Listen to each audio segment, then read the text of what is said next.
Now, go on, people. Mother's Day is approaching.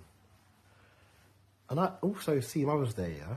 I personally see Mother's Day as another day to give thanks and love to the women in your life. Because I've realised the Queens them have all had some input in mothering someone's son in this lifetime. In a positive way. We're not talking negativity, a positive way. So all the honour, deserve your flowers. And villagers, people, thread these flowers, do subscriptions. Get there. I got my mum's son for Mother's Day. No, her birthday. No. What was it? Was it her birthday? Yeah, I think it was her birthday. No, Valentine's Day. Got mummy's from Fledgy Flowers. She got a subscription.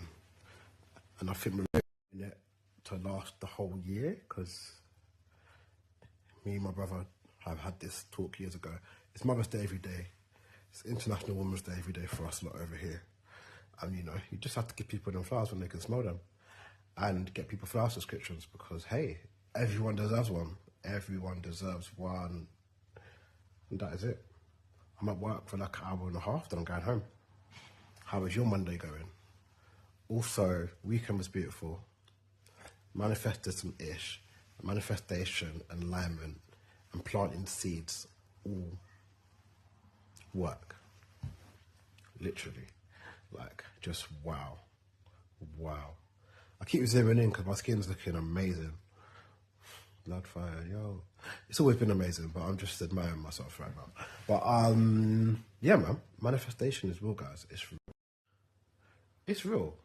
In saying that, I just say this. A lot of times people be like, oh, what do you do? Or haven't seen people for time. You know, people love to ask you, oh, like you've been working somewhere for a long time. People love to be like, oh, what are you going to do with that?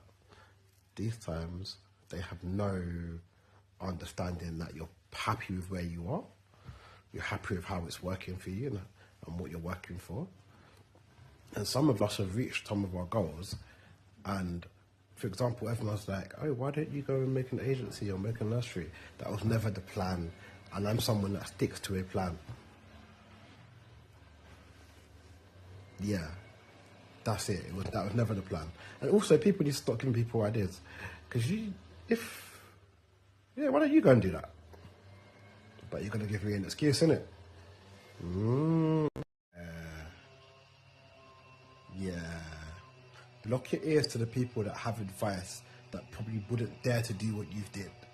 Especially for us lot. Big up Annie, big up the AShotofSoca family. Big up Twin. I've got pure friends that are just out here taking risks daily. Legal risks. Like, making plans, putting things into effect and going in with some tins. And we know there's enough people that couldn't walk in those shoes. I couldn't walk in some of my people's them shoes. That's why I'm in my lane. So people need to stop coming with their 2 pence about, oh, you should go and do this. Go and do something yourself, man. Like, stop projecting. Oh yeah, and I've learnt this Zoom thing like 10 years late, so I'll be doing more of this when I'm making content, guys. Peace. I've got more to say. Yeah, I'm in the conversation realms of alignment. Really find out in life what is for you. Not what isn't for you, what is for you. And I'm saying what is for you and what works for you because, see, like, okay, prime example, I spoke to someone and we had a conversation and we realised people love to talk about what they don't want in life. Like a dating profile, I don't want someone that does this, does that, but no one talks about what they want positively. And I think in life in general, you've got to really speak truth into what you want and speak life into what you want. Speak it like it exists already. You feel me? Like you can feel it, like you can taste it, like it was already there. Yeah? Act like you've been here before, guys. See me? Feel me? You see me? Prime example, because many of times I put myself in spaces that weren't really for me. Premonition. See the self-talk? Yeah, put yourself in spaces that weren't really for you. But you sometimes have to go through these spaces to realise that space wasn't for you. And for me, there's never it's always a beautiful lesson learned. I don't have regrets. So there's nothing that I've put myself in space-wise or life-wise that I regret, because I wouldn't be who I am now, where I am doing what I'm doing, if certain things didn't go on. So yeah, but learn yourself constantly, because you are allowed to rebrand, as the kids say on Instagram, and realign and reassert and reassess and constantly change the narrative for yourself. Yo! For yourself, guys. You're allowed to. It is your life. Live it. Recreate it, realign it, reaffirm it. Be still if you want to. Do nothing. Do the opposite of what you was doing, you know, because like, I've realised how much there is in life to achieve and do, but the real achievement is achievement of oneself. Wow. Yeah. The achievement to become content within yourself, for yourself. So everything outside of you is beautiful, but the main catalyst is you and you. Them things there are just extensions, but you're good with or without, but you're doing them because you want to do them and they give you the results that you want. But, you know, you become okay with, you know, yourself. And you don't need much to be who you are. That's going to go over a lot of people's heads. It might not. Stay there. Yeah. Yeah. It's like, okay, prime example. These conversations online that I've been having online for years about masculinity, everyone sees it, bypasses it, interacts with it, learns from it, yeah? And the conversations are now the talk, yeah? It's the talks we're having, yeah? And one thing I've learned with just this as an example is how much we don't give different narratives of masculinity for the man them to learn or recreate or create. And I mean different versions, different narratives of healthy mediums of masculinity, because what I've not been hearing a lot is how much people haven't realised every man's version of masculinity is different when healthy. I don't hear that conversation.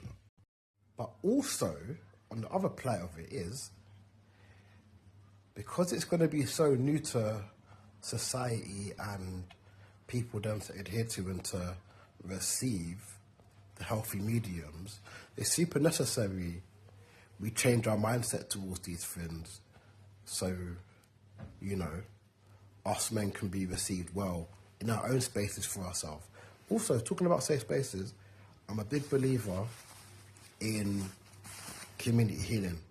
And I think a lot of healing and growth doesn't happen alone. I think a lot more growth and healing happens when around the opposite sex, in safe spaces with like-minded individuals from different genders. In the world, doesn't matter if you can't put it into practice in real time. You feel me?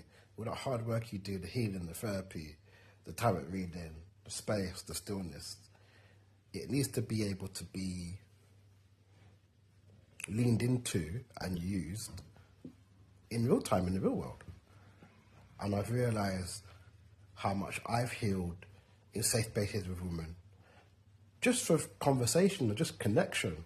It's not even like we're having big, deep conversations about X, Y, Z things. It's just being able to be seen in these spaces for who you are, or have said people learn how to see you and meet you where you're at, just on the level of they've become used to this just, etc., and vice versa. Because yeah, just deep. A lot of the learnings and teachings a lot of us are going to go through, and reach are going to be new to a lot of individuals. You feel me?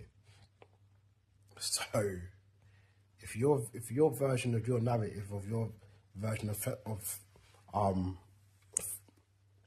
masculinity is something that you feel you're creating for yourself to live by, you're also gonna not struggle, but it's not gonna be the easiest to find people that align with it, sit with it, support it, see it, value it, appreciate it.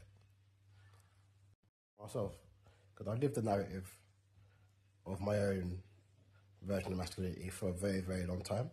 I love the narrative that I'm living. Like, I fully enjoy it. It's beautiful. It's beautiful. But I also know how it's like it's also just a thing in life where you're not for everyone, innit? Not everyone's gonna like white bread. Not everyone needs to like white bread, and that's something we all have to come to terms with who we are, and the narratives that we're creating for ourselves. That not everything is for you, or not every space you go to is gonna be well received of you, or they're well received of you, but you just might not want to be in that space, and that is okay. Deep it. Think about me being from the ends. Obviously, I've been a grown ass man for a very long time. 37 next week. 37 and no change. But being from the end and being from the cultures and the spaces we're from, you have to also really work on carving your own space for yourself to live by. For these spaces to embrace you or not embrace you, but that's not no one's job or argument, if you feel me. Like, you are for you and you only, and if people are either gonna like it or not like it, but there's always gonna be a space for you somewhere, because you end up going to where you grow the most and where the vibe vibrates for you the most. It's deep stuff, man, real deep. Yeah, but like, there's days off for this whole growing and healing and all this deeper work. It's not an everyday occurrence. One must be constantly trying to work on themselves, but the work on oneself is constant. Hear it, it's constant, it's forever, it doesn't stop. But you can choose to stop and start or take a day off, because it's not every day you must have deep conversations about X, Y, Z and, you know, all of this stuff. You have to, you know, find a balance and try to find some joy within it as well. Because like, none of this stuff, life isn't linear, love isn't linear, healing isn't linear. It's all drips and drabs and waterfalls and stop signs and hazard signs. Yo, dog. I talk a lot to myself, but to you lot, but I'm hearing myself and I'm like, yes. In the last week of me turning 36, as an Aries, big up my Aries crew as well. We big up us fire signs that have turned our fire into passion. Because people love to talk about your star sign to you. Oh, you must be quite passive aggressive. Nah, we don't have anger issues, guys. You know, we work on that anger. I never had anger issues in the first place. But the fire in me comes out via passion and just believing in myself. Because if you know by now, just as an Aries individual, and a lot of us outside of that star sign, the self-belief journey that we go on constantly is necessary. So yeah, man, last week of 36, I'm gonna make it a beautiful one. You know, gonna keep enjoying myself, enjoying this journey, learning, loving, just loving this work. I love to love, guys, man. Life's too short, man. I don't know how to not love. And that's a problem that I like to have, because it's not actually a problem. You see it? You see it? Also, Jossie Care's going well as well, man. Like, Jossie Care's doing what I want it to be doing. And we're in a conversation of brand collabs and content creation with brands. So if you know any brands, work for any brands, chat to me. I'm talking paid collabs, because black creators forget paid. That's me knowing my worth and knowing my value, because I'm not working for free. I've told enough brands in the last 10 days no, because they don't want to have any conversations about money. I'm fine. I know my worth too much to be working for free for someone. Knowing your worth, it's knowing your value, man. It's knowing your value, man. Really, and understanding that, like, what you bring to the table, especially in alignment of business, especially when, like me, and there's a few others that are in a niche. Like, I'm the only one here doing this as a black guy. You feel me? There's a few others, but the lane I'm in is just me. So I'll be damned if I take my one black self into these spaces for free of charge and not benefit from the spaces I'm in. But you can benefit of my blackness and be hitting status quo, because you've got black people within your realms that you're working with. Crazy work. But yeah, on that note, peace and love.